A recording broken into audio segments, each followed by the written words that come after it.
more stations, we're able to train multiple animals at the same time. This is awesome because there's something happening in every animal. So when your eyes feel from our center stage to our backstage, we're training happening all over, which is very cool. Now, we'll get a second to see who's going to come up and join us at center stage today. This will be pretty exciting. It looks like we have Cash, our harbor seal, number 2 harbor seals, and our one and only Wally poking his head up right now, our gray seal. So, seals move a little bit differently than sea lions, and our sea lions are training on the backstage right now, so you can see some of those differences right off the bat. First, seals and sea lions move differently on land. You can see Killian is majestically what I call blooping. So is Wally. That's a good bloop right there. 10 out of 10, top bloop. All right, so they aren't able to rotate their hips, so they can't walk on their flippers. Instead, they kind of caterpillar or inchworm around, or bloop, as I call it. On the other hand, our sea lions are able to rotate their hips and walk on all 4 flippers.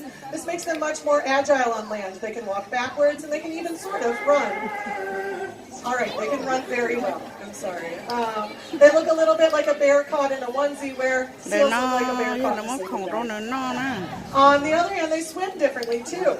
So seals use those back flippers to swim through the water. You can see their back feet moving when they're swimming.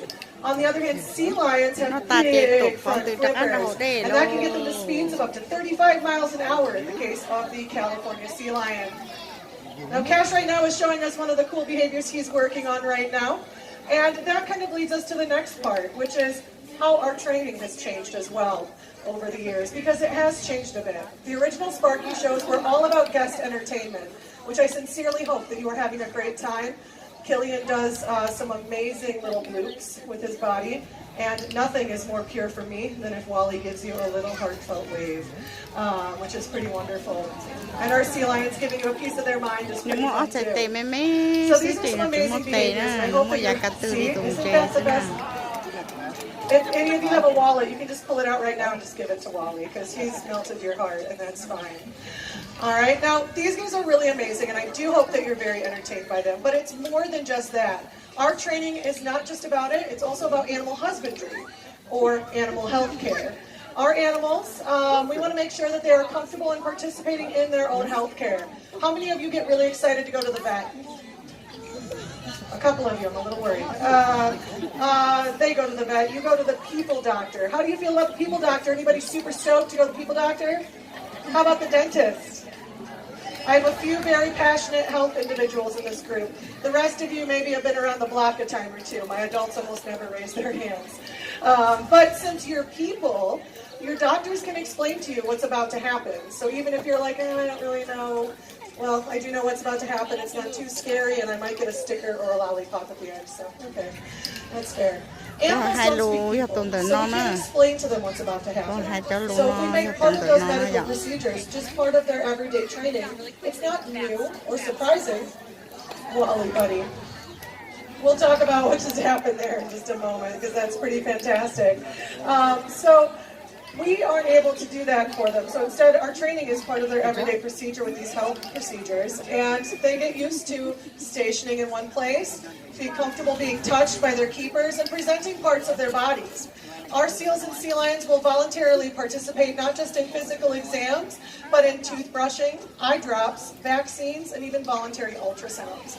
This is really important to ensure their health throughout the years. We're also able to assess how our animals are moving, making sure that their full range of motion in and out of the water is going just the way it's supposed to.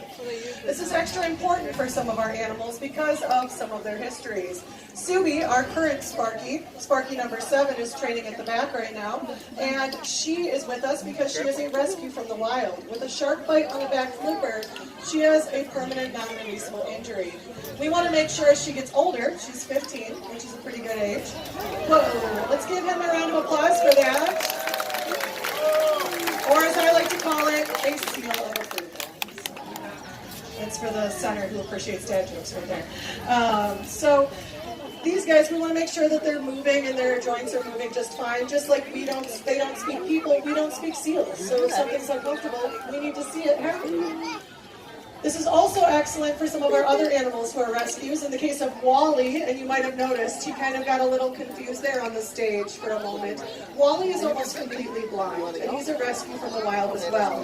That's also why you'll notice that our zookeepers are using slightly different training tools. For Wally, he has a target on a stick, and it's kind of like a giant maraca. He can hear that, and he can hear what the keepers are doing. But sometimes he hears something differently, and maybe he gets a little confused what's being asked of him. We also have to be kind of forgiving because he is 3 years old, so he is our youngest of our pinnipeds, even though he is currently the largest of our pinnipeds. Training also serves another purpose. It allows us to move animals from one place to another, so animals training can be in one area and animals not can be shifted to another space. I'm going to demonstrate this by my new shifting behavior that I've been trained to do. I'm still working on it. So I close the door and then I go down the steps. Yep, one more. Nailed it. There we go. Awesome. And I don't even get a fish for it. So we're able to move our animals from one space to another. And that's really important so that animals that are training can focus on what they're doing. And animals that aren't can go do other things.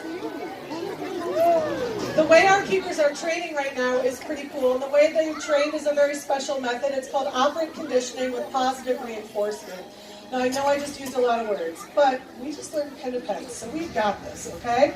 And all it means is when the zookeepers asked for a behavior, either using their words or a hand signal, and the animals gave that behavior, you might have heard the clicking sound the keepers were using. That's the same kind of clicker you can get at a pet store for your dog, cat, pet lizard, whatever you got, okay?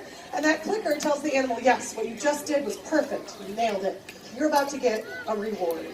And that reward is that positive reinforcement. When you get a reward, you're more likely to do the thing that got you the reward, right? This is kind of like if you want your kids to clean their room, you can tell them if they clean their room, they get a candy bar. And then maybe you brought a 7-year-old to the zoo today. Who here's maybe seen a 7-year-old in the wild? No. 7-year-olds also, we've seen lions start to reach maturity. So imagine the attention span of a 7-year-old and the hormones of a 14-year-old fused together. Hi, my dude. Hi. You're this many. Whoa, you're older than the biggest pinniped we have here. So Wally is this many, and he's over 300 pounds. So he is a big, you're this, okay, now we're just going to have a competition. All right, well, I'm more than this many, so I win. So I'm at least this many. All right, so our pinnipeds are able to kind of make those choices, and in the case of our younger sea lions, they said, you know what, I'm bored, I want to go do something else. And that's okay. We don't want anyone to end their training session on a rough note, so we make sure everyone's training session ends at the same time. Because it does give them those choices, and it allows them to participate in their health care. It allows them to be engaged, both mentally and physically. It gives them the same challenges they might experience in the wild. Killian probably isn't rescuing rubber ducks in the wild, but he has to solve problems to catch food or avoid predators.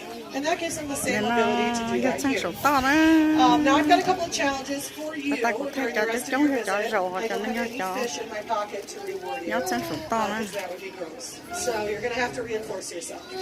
Throughout the rest of your zoo visit, I want you to look for other areas where we do training like this. It's not just our pinnipeds that have operant conditioning and positive reinforcement. We're taking blood draws on polar bears, target training Galapagos tortoises, we do it all. So take a look and see what other training areas you can find here at the zoo, because it's pretty cool to see. And then, if you saw something cool or you learned something new, maybe Wally's wave melted your heart, I want you to share that with someone who isn't here today. Because one of the coolest things our training does is it gets you engaged with conservation. So I want other people to come see this Fire Sparky show too. Thank you so much for joining us. If you have any questions, feel free to come on down. Have a great rest of your visit. Thank you.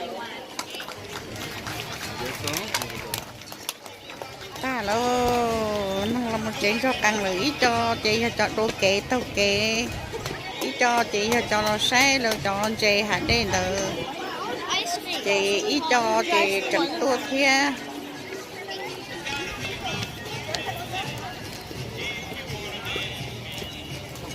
Mamá, ¿por qué todos están sentados? Aquí esperen, aquí.